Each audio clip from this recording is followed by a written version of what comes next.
Hey gang, it's JC, and this is the Daily Dose for Thursday, August 9th, 2012. A combined venture with Mind Active in beautiful downtown Clayton. We have great television archives up top. We have our JC Eye Candy below. We archive everything. And we are going to start updating the Daily Dose on Mondays and Thursdays now. We were doing Mondays and Fridays, and that didn't seem very smart, frankly, and so we're changing it. So it's going to be Mondays and Thursdays now. We'll update, and of course you can follow me on Facebook, The Showgram with JC Corcoran, The Showgram with JC Corcoran on Facebook.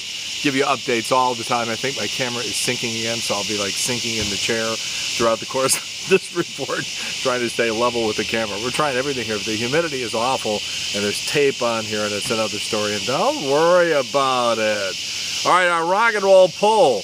Last Monday marked the exact 3-month point until the presidential election. Our question, who's going to win? Number one answer, 57%. I'm shocked by this. Barack Obama. Mitt Romney, only 31%, and 12% of you clowns out there think we won't make it until November 6th. But a margin of 57 to 31. What's that all about? All right, so we have some new research now. Head trauma.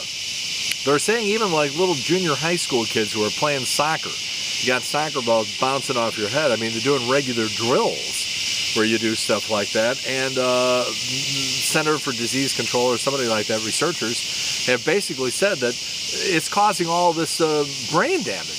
And in fact, early onset Alzheimer's, dementia, all that stuff now being traced to head injuries, particularly at early ages. The question is, do you believe the research? All right, here's your choices. A, nope, another case of doctors and researchers just trying to scare the hell out of us. B, maybe, but only in extreme cases. C, yes, it only stands to reason that bouncing a fairly firm ball off the top of your head could take its toll over the course of time. Or D, JC, you're only posing this question because you hate soccer. Please answer in the corner. We'll have results for you on Monday. TV Guide, been busy.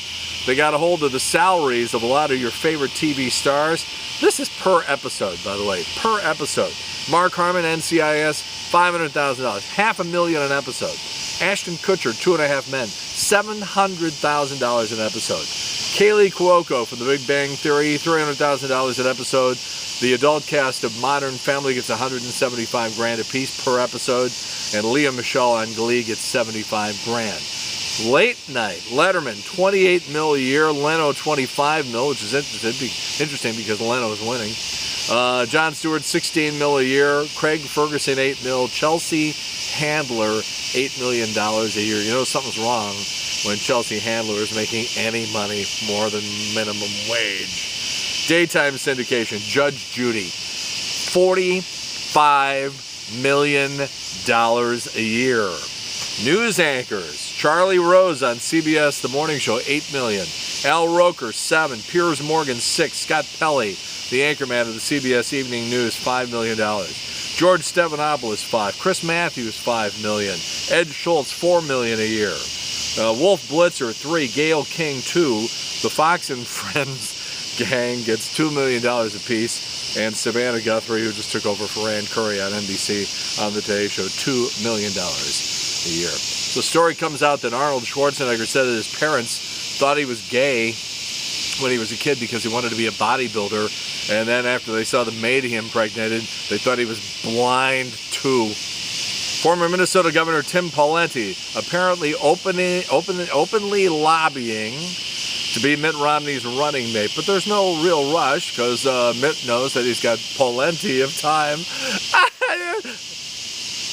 NFL's first female referee makes her debut tonight, Thursday. Don't worry, Tom Brady.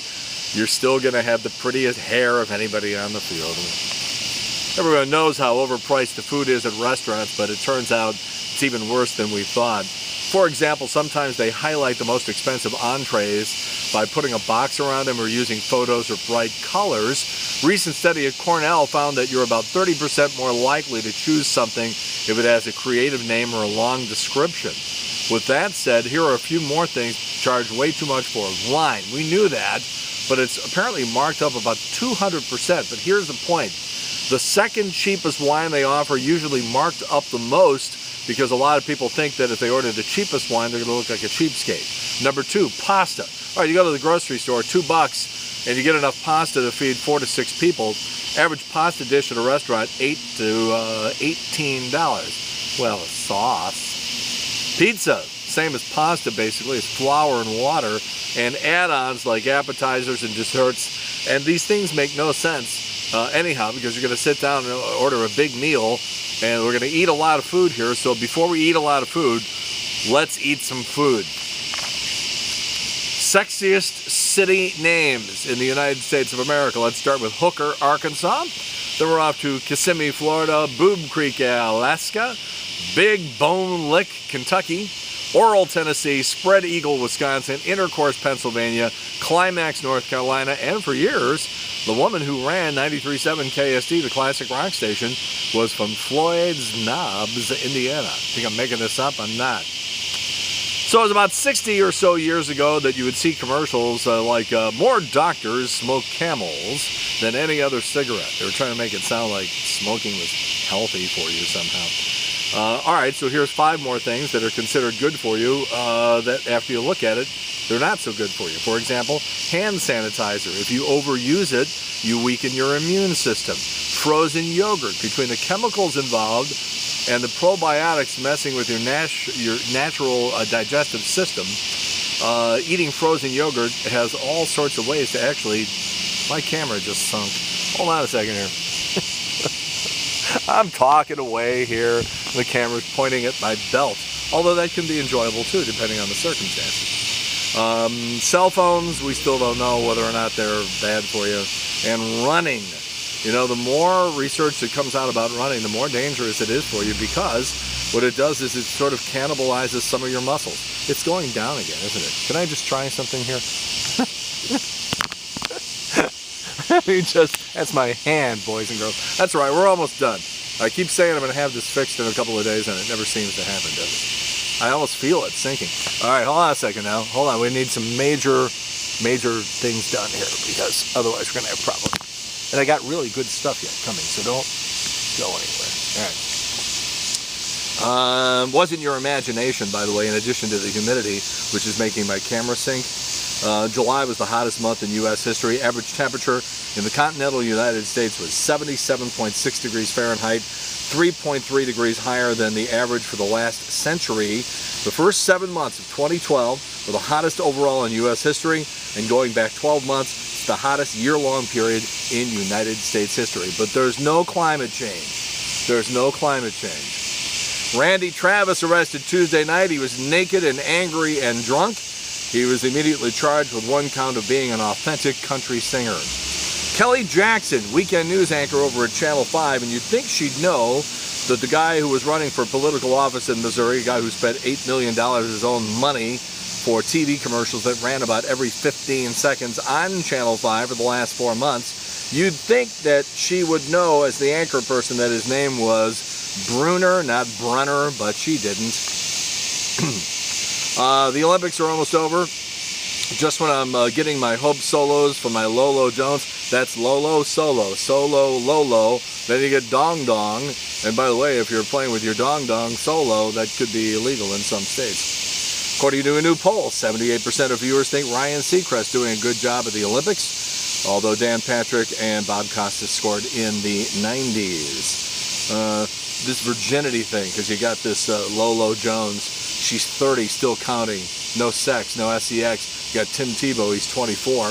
Kathy Lee Gifford was 22 before she lost her virginity. Tina Fey was 25. And Lisa Kudrow, deflowered by the guy she's married to right now, at 31. This is freakish behavior. Hillary Clinton, attacked by a swarm of bees at an airport in Africa. Fortunately, she wasn't harmed since stingers can't penetrate a pantsuit. Charlie Daniels declared if Obama is reelected, America will become a socialist country. Unfortunately, his opinions were of zero interest to the other performers at the Greater Atlanta Boat Show. All right, Cardinals were not going to win their game on Wednesday night anyhow. They didn't score any runs. The last I checked, there's never been an instance where a baseball team won a game where they scored 0 runs. But as I said here last week, every night that Tyler Green is in the lineup is just another night when Mike Matheny is not fielding the best team available, and it's just another night when a better player is being deprived of the opportunity to play. All right, JC's Eye Candy. For the longest time, Hollywood couldn't turn out a decent baseball movie. Now you had Moneyball. It got an Academy Award nomination last year. It's game on again. New baseball flick coming up on September 21st. Clint Eastwood, Amy Adams, Justin Timberlake, and our own John Goodman. It's called Trouble with the Curve, and that is JC's Eye Candy. You can watch that. Looks like it might have some possibilities. We'll see. All right, that's it. 70 days since Mark and Lauren, the wimp and the blimp, pulled the plug on the show and turned me out with 0 severance pay. 47 days since the classless hack, Deb Peterson, had her vermin-ridden gossip column taken away by the Post-Dispatch. JC's Rock and Roll poll question again. New research about head trauma and soccer.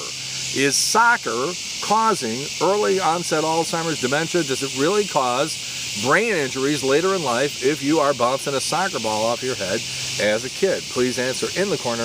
Results for you on Monday. We're going to start updating the Daily Dose on Mondays and Thursdays. That's our new policy. And in the meantime, that's it. JC's Daily Dose for Thursday, August 9th, 2012. Combined venture with Mind Active in beautiful downtown Clayton. In the meantime, we've beaten this one to death. Follow me on Facebook, The Showgram with JC Corcoran. See you later. Bye.